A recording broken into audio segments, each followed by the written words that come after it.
আমি শম্পা দাস কুণ্ডু। আমি লোকালেই থাকি। আমার একটা ইউরিনারি ব্লাডারে স্টোন আটকে গেছিল। আমার কিডনি স্টোনের টেন্ডেন্সি আছে।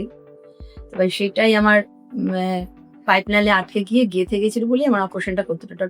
ওটা তো সাহার আন্ডারে আমি অ্যাডমিট হয়েছি এমার্জেন্সিতে। এর আগেও বহুবার এসেছিলাম, ভেবেছিলাম ক্লিয়ার হবে, কিন্তু না, আমার অপারেশনটা করতে হবে, করেছে। আমি স্যাটিসফাইড।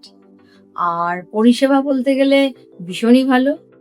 আমি বলছি বলে ভিডিওতে তা নয়, আমি স্টাফ বা আমার ডাক্তারের সাথে যে সিচুয়েশন, অন্যান্য সমস্ত স্টাফ, খাওয়া দাওয়া, পরিষ্কার পরিচ্ছন্নতা, দিনে 4 বার পরিষ্কার হয়, 2 বার বাথরুম পরিষ্কার হয়, খুবই ভালো, ভীষণই ভালো। মানে আমার কোনো প্রবলেম হয়নি।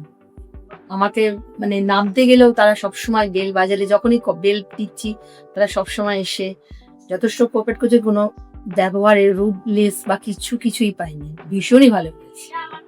আমি স্যাটিসফাইড অ্যাজ এ পেশেন্ট হিসেবে।